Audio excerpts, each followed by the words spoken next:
Hello, hi. This is Hey in Sweden. In Swedish, we say we are arch enemy drummer. He's going to introduce himself because sometimes people say no, it's not the true guy or the real artist. So my name is Fred. This interview is for metal-SWE and metal on YouTube and in the world. And so, could you introduce yourself, please? Yeah, I'm Daniel. I play drums in Arch Enemy, Since and in nice to meet Sweden. you, Fred. Yeah, I used to interview your colleague, Michael Amott. So I thank you very much. I said tack in Swedish. I know just this word for this Yeah, very interview. good. Very So good. is it just a first question, more personal question? Is it a family story to be a drummer in Erlandsson family? Because your older brother, Adrian, play is very famous also. So is it a tradition in your family? There are only musicians and especially drummers or not at all? No, actually, it's me and my brother that play drums, and we have a younger brother as well. Okay. I think he does a little bit of yeah, he programs drums and does a little bit of beats and Ah, in hip hop style. So, but okay. apart from that, our parents Yeah. they didn't play any instruments, but Okay, okay.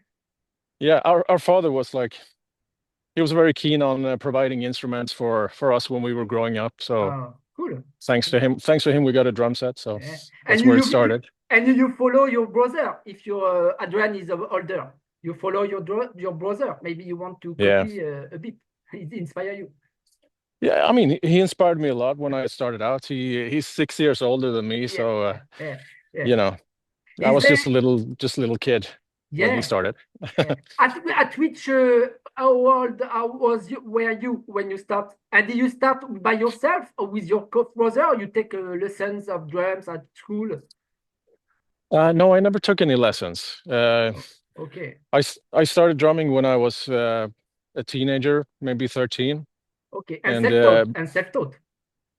yeah, self-taught. I Oh, mean, when I was growing up, I saw him practicing and I saw him playing yeah. with his bands, and that was very inspiring. Obviously, that was he was my first influence in that sense. Inspiration. Yeah, Yeah. yeah, So inspiration. I know your brother is very busy with the new album of The Haunted, but we are going to speak about Arch Enemy new album, Dynasty, excuse me, the 12th studio album. So, whoa.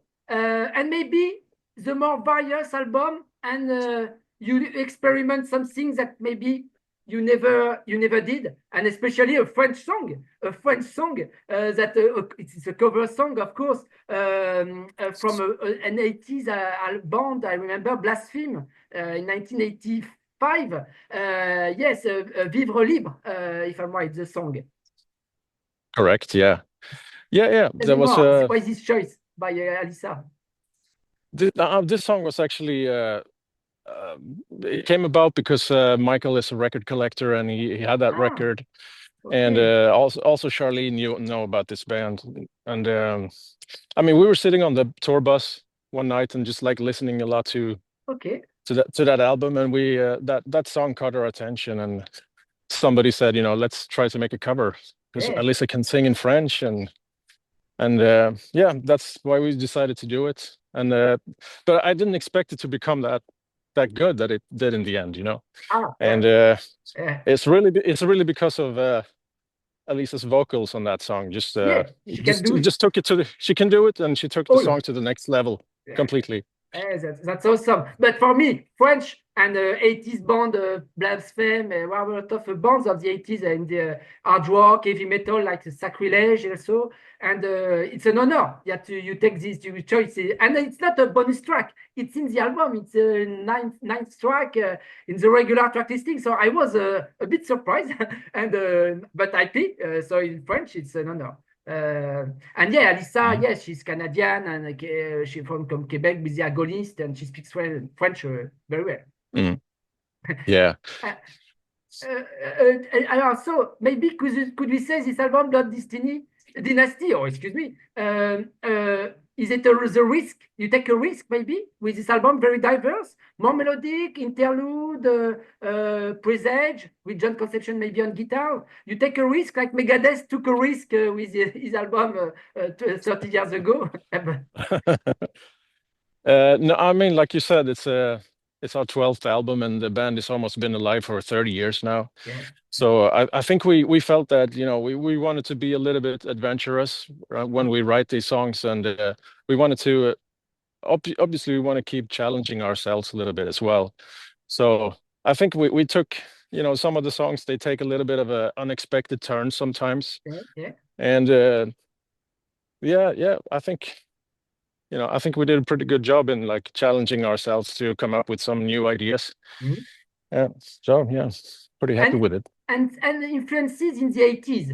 For example, much no, A Million Suns. In the lead, it's not new, but sometimes you can hear very special parts from the heavy thrash, death, but the more heavy stuff from the 80s. Once again, an Yeah, inspiration. yeah, that's absolutely correct. I think we listen more to stuff from the 70s and 80s than we listen to new stuff, you know. So Yeah. that definitely influences us, and it really shapes the way we sound. And Yeah. Joey Conception, I saw him a few years ago with Dark Tranquility because he played live with Dark Tranquility a few. But how you still you stole this guy to the Michael Stein band, and no, this guy is awesome. He's very young, very talented. You took him for your lineup after Jeff Loomis' departure. Tell me more about this replacement and why Jeff left the band because he wanted to respawn Nevermore, maybe? No? Last year? Yeah, I mean, Jeff wanted time to do other things, you know, like Solo project? staying at home. Yeah, other projects, and just I guess staying at home a little bit more. I mean, he spent almost 10 years with the band, Yeah, and during that time we toured a lot. You know, we played a lot of shows, and yeah, yeah. I mean, to be in this band, it takes up a lot of your time, you know. Of course, yeah, yeah. It's a And then dedication. we knew also, to get back to the question, we knew Joey from before. Okay. Joey actually played a couple of shows with Arch Enemy back in Yeah, I think it yeah. was 2018, Oh, 2018. yeah, okay, And okay. yeah, we knew that he could play in a very cool style, and he actually studied with Christopher Amott Yeah, he could some years. call, yeah, Michael Yeah. could call Christopher, but yeah, you have a choice. Yeah, So, I think Joey is an excellent musician, and he really fits like musically in the band. yeah, And it was kind of an easy fit, you know, like he's a very soft-spoken and nice guy, so yeah. yeah, it was pretty smooth. And he lives in now in Sweden? He moved or he lives in still in South America? Joey? He lives in the USA. Ah, okay, okay, Yeah. okay, okay. And was he involved in the process of composing the new stuff, the new songs? He brings some ideas of leads, of riffs, or it's only Michael this time? No, I mean, when we decided to take Joey into the band, we already had all the songs Ah, written and okay. finished, you know. So Joey Mm. came in, and he recorded some solos, and he also played acoustic guitar on Yeah, Presage. Yeah, Presage, yes. ah, yeah, yeah. Okay, excellent interlude in the middle of the album. Okay, 6 track. Could you tell me more about the concept?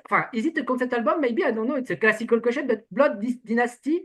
I can see, for me, my interpretation. I can see a family. It remember me Russian Tsar. Excuse me, family died, and we never know exactly what happened with Rasputin. But Nicola too from Russia. What tell me more about the Blood Dynasty?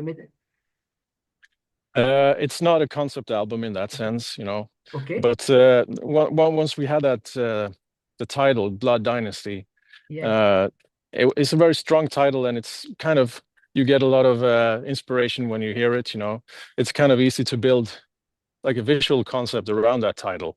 Okay. Yeah. So yeah, that explains the cover, you know. It kind of builds on the title, but yeah, it's not a concept album, no. Okay. The cover is very nice, very dark, very with dead cops. But family, yeah, very dark, very dark Yeah. stuff. Yeah, it was done by an American guy called Alex Ricefar, Yeah. who uh, who drew or he painted two covers for us in the past. Will to Power and Deceivers. Yeah. He did an outstanding job on this one too. Okay. I think it looks really interesting, and when you see it, you're interested in finding out more about what's going on, so it's really cool.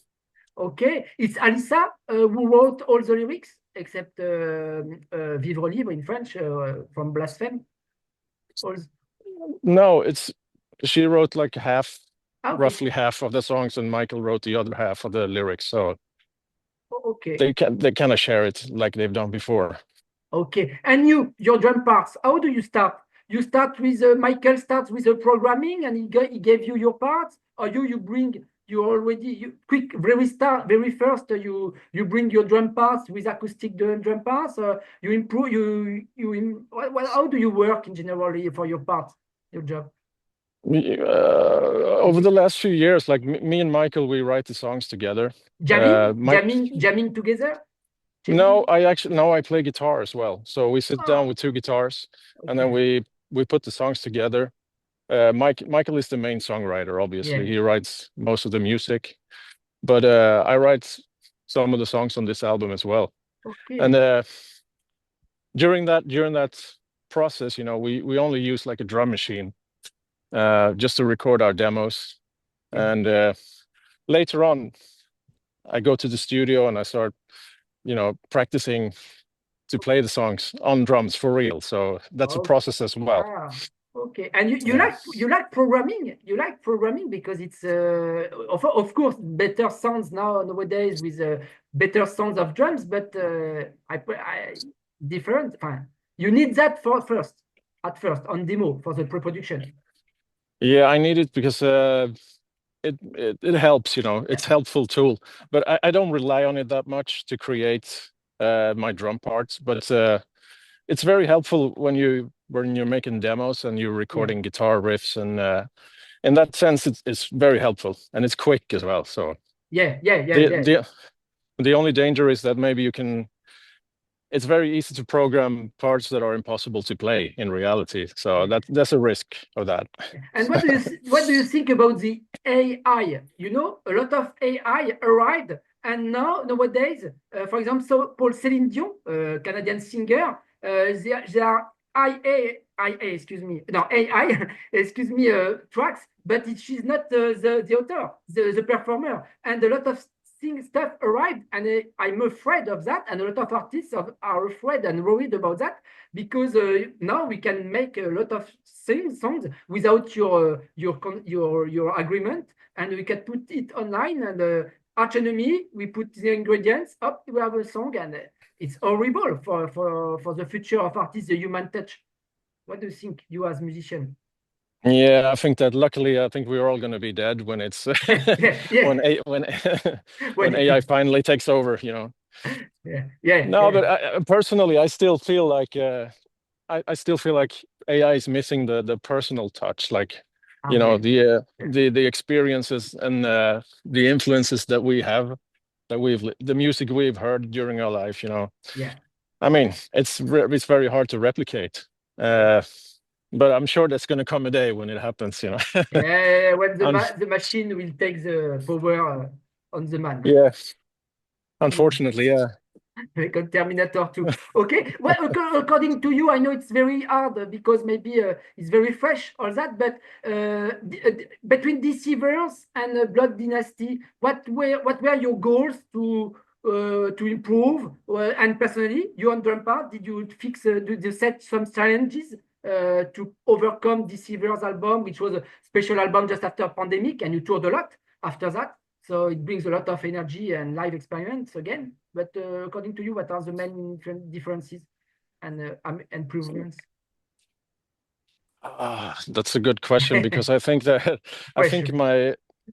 ambition and the goal is almost always the same. Like we're just trying to have fun and like write the best songs possible and just create the strongest album that we can do.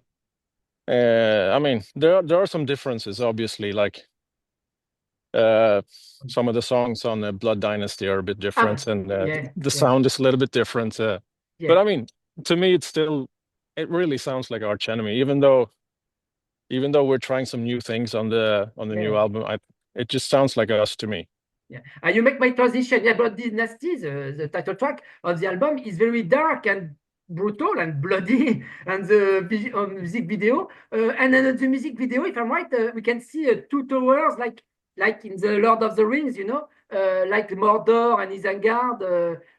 It makes me think about Lord of the Rings and Tolkien universe. Tell me more about this music video of Blood Dynasty and this song, very straight, very powerful. Yeah, I mean, special effects.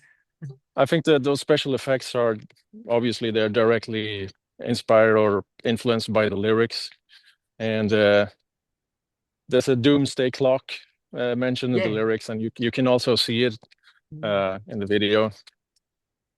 Yeah, I mean the video was shot mostly in front of a green screen. And all those cool elements were added in the post-production. Yeah, a lot of means, a lot of money to make a lot of music videos. And there was also Paper Tiger. I find it on Paper Tiger song a bit old thrash death influences once again. Yeah, for sure. Paper Tiger. What is it, Paper Tiger? Tell me, what you can explain the lyrics maybe about Paper Tiger, and after we're going to conclude about the plans of the band, Arch Enemy. Paper Tiger was it's a song that the music was put together by me and Michael, and then Alissa wrote the lyrics. And I don't want to explain her lyrics, but I think what she's referring to with Paper Tiger is if you see it's like you see something that you perceive as dangerous, but then it rains, and then you see that the tiger was made of paper. So it's kind of based on that concept, I believe. No relation with the Eye of the Tiger with Rocky Balboa and Creed. The tiger survivor. You're gonna have to ask her about that. Okay. Say it's hard to interview your singer. It's hard to interview Alissa. Very hard.